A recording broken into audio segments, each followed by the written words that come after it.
evening, everyone. Welcome to another episode of Spilling Tea. I am your host, Tiffany Daniels. And, folks, today we are in honor of being in the eve of freaking shoot me, Autism Awareness Month. We are doing The Beep Machine Must Die, Part 2. Now, we are taking a look at the article from the spinoff.co.nz. And this is going to tell us about the machine for which I have spawned the hashtag the beep machine must die. Alright, so let's begin. Attaching a beeping device to people with autism isn't treatment, it's torture. How and why this should even have to be explained. God help us all. Okay. This is written, by the way, by Rory McCartney. He is writing this as an opinion piece and as a guest writer. A crowdfunding campaign for a tool that attaches to the back of the neck is abhorrent to people with lived neurodivergent experiences, writes ADHD and autism advocate Rory McCarthy. This device, by the way, is supposed to be used for autistics and ADHD alike. Just a fortnight ago, I discovered a device on Kickstarter that was being marketed as a treatment for children and adults with autism and ADHD. I noticed it because it was linked in a support group for parents of neurodivergent people. It has been on my mind a lot since I saw it. Called a natural orientation inducing tool, the device is attached with adhesive to the back of the neck and emits a beep every 8 seconds. The claim is that it is a tool to help people to create and maintain focused attention. How? How in the name of God? Okay. I spent a great deal of time looking into the science behind it, only to find that the device itself has no peer-reviewed science behind it at all. Surprise, surprise. It breached, I concluded, at least 3 rules on Kickstarter's prohibited items policy, the main one being any item claiming to diagnose, cure, treat, or prevent an illness or condition, whether via a device, app, book, nutritional supplement, or other means. I wondered if my initial thoughts about it might be an overreaction, so I took to Twitter to share it with my largely neurodivergent following. The response was almost uniform. Any neurodivergent adult who saw the device was horrified. It seemed to operate as a way of making autistic and ADHD children comply with no clear research on how it works. It was also attached to the neck of a child between the shoulder blades, making it near impossible to access. Oh my God. Most of us are so highly sensitive to sensory stimuli, so much so that clothing tags are unbearable and most fabrics are scratchy to wear. This seems like a torture device to most of us, and when I looked into the device further, I found that it was recommended to be used primarily on non-speaking autistic children. Oh my God. As a part of completely unscientific approach for treating autism. They speak of its magnificence, claiming that children are able to talk very soon afterwards, and they have the testimonials to prove it. They have no independent research to show this claim to efficacy. We all started reporting the device to Kickstarter based on the intended use. We were all told that this wasn't a breach of the prohibited items policy despite it being a clear violation. Then we had a vague email back saying that they were taking action, but they couldn't tell us what that would be. Currently, Kickstarter is still up and taking money, and it closes within 24 hours as I write this. I started a change.org petition, which has garnered over 12,000 signatures trying to get Kickstarter to stop selling it. You can read the comments on the post to see how neurodivergent adults feel about this. Okay, and here it is here. You can take a look at it. It's only through the autistic community and the use of my Twitter to self-advocate about ADHD that I came to realize that I had autism. There are so many misconceptions about autism that made me believe I didn't have it. The biggest of these misconceptions is that people with autism don't have empathy. This is completely discredited in modern science.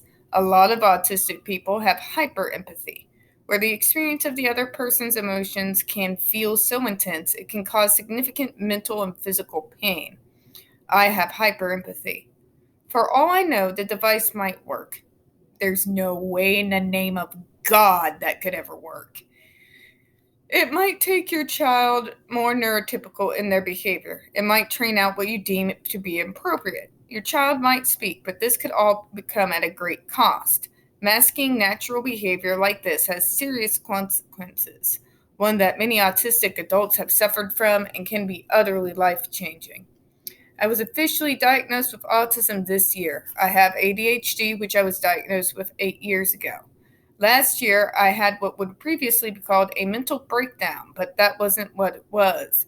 I was instead undiagnosed with autism.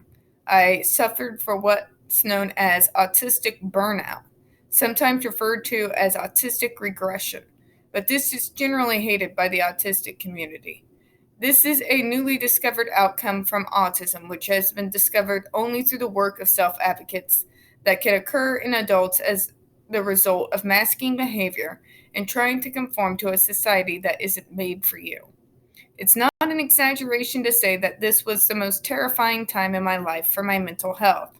I had no idea what was happening to me, why I had uncontrollable rage, why my moods would swing with the winds, why I would ruminate on negative thoughts and say them out repeatedly, why I punched the walls when I had never previously been violent, why I became increasingly depressed about this behavior, why I started punching and cutting and hitting myself, and finally, why I attempted suicide to escape those feelings. I thought I was never going to recover. This experience and the resulting fallout from these things that happened during this time are still ongoing. Due to heightened justice sensitivity, I spoke out about things that ended up causing me a lot of serious consequences. I broke a bone in my hand punching a wall. It hasn't reset correctly, and I still feel it every time I close my hand. A daily reminder of the hell this time was for me mentally. A recent statistic from research in the US found that between 90 to 97% of autistic adults may be undiagnosed. I have hyperempathy. I know what the costs are of masking. I know of autistic burnout. I'll do everything I can to prevent that from happening to other people. When I talked about the device, people kept mentioning a short story by Kurt Vonnegut called Harrison Bergeron, which were extremely equal quality is forced. There's a device in the story which beats every 20 seconds and emits a tone as implemented by the handicapper general in order to make more intelligent people have their thoughts disrupted and keep them in line. I thought this was a valid comparison. It's 2021 and electric shock devices were only banned for the use of autistic people last year in the United States. That's what I talk about. It was a 16-year-long battle. I was very much a part of it. I was really hoping that maybe, just maybe, people would stop treating us as worse than dogs and forcing us to comply through inhumane means. We need people to accept and try to understand us, not cure us. Attempting to do so could potentially end our lives. Where all of that is true, my poor autistic brain fixates on when I think of this beep machine is just let's common sense for a minute. Say you're not autistic. Say you're not autistic. So tell me, if someone stuck a thing that you can't reach in the middle of your back towards your neck that beeped every 8 seconds, would that assist you in speaking, in being able to pay more attention to your surroundings, and would it make you calm? Let's think about that. I'll give you a moment of silence here. Would something like that assist you in more eloquently speaking? Would it assist you in being better able to pay attention to your surroundings? And would it keep you calm? Now answer me honestly. No, of course it wouldn't. It would drive you insane. It would drive you insane. Any sane person with this thing in the back of their neck would go nuts. Go nuts. For anybody who worked in fast food, just to give you an example, and say you worked at a McDonald's, and you had to hear with that freaking beep every minute or so when it was time to raise the fries out of the oil. I can speak of this, obviously, because I did that when I was in high school. It was torture. It was freaking a nightmare. I came home with migraines every single night. Every night. And this thing goes off every 8 seconds.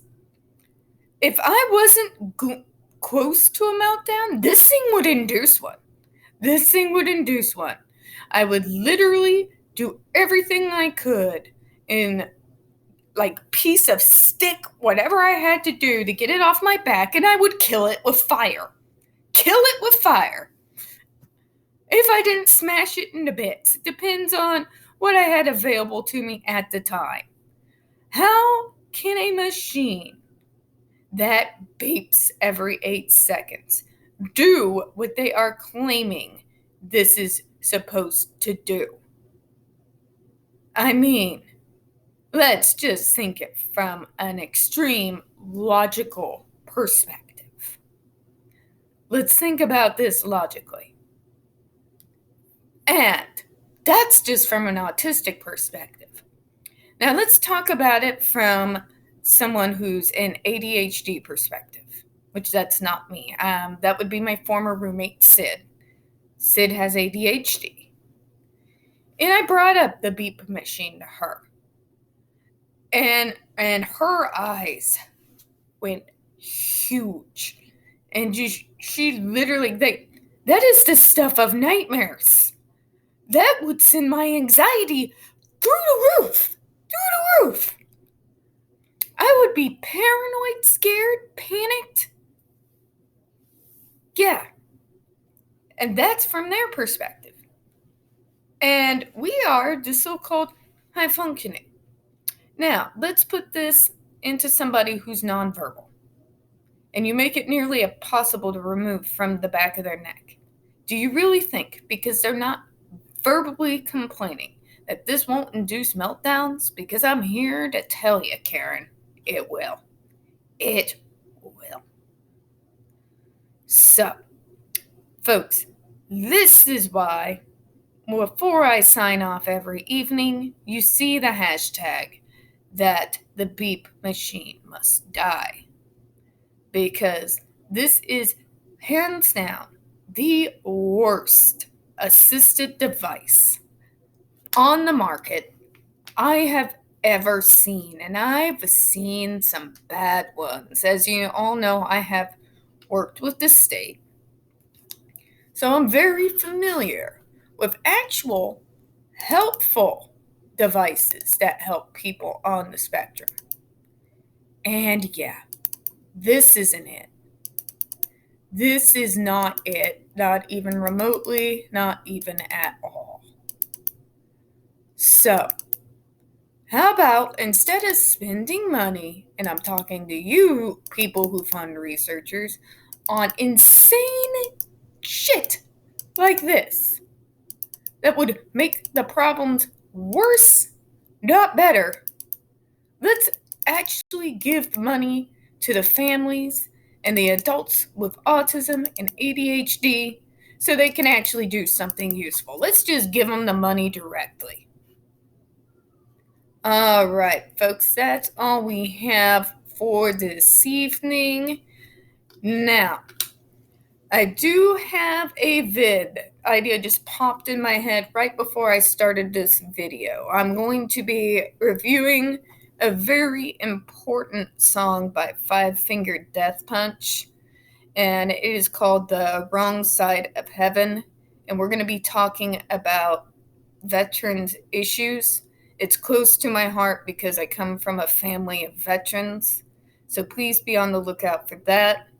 I'm also going to be covering the absolute horrible, horrible vitriol that's going to be thrown at the Actually Autistic hashtag all month for the Autism Awareness Month. Also, guys, I'm going to continue to cover the JD versus AH, and as course, tomorrow we'll get back to that word doesn't mean what you think it means. Also, coming up this Monday after Easter, I, Haley Angie, Tammy Talks About, Keely Talks, and Justice for JD are all going to be on my channel, and Spilling Tea is going to be doing the first live chat ever.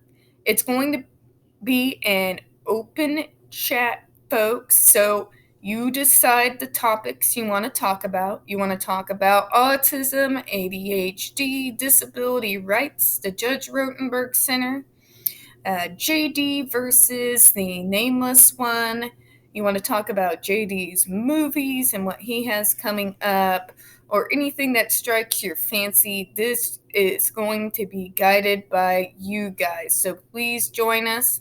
It's going to be the Monday after Easter, and that is going to be 5:30 Eastern Standard Time, 4:30 my time, Central Standard Time. Now, as always, folks, we do appreciate your time here on Spilling Tea. Please don't forget to hit the like button, hit subscribe, and don't forget to hit the comments. I do hope you have a good one. Bye-bye.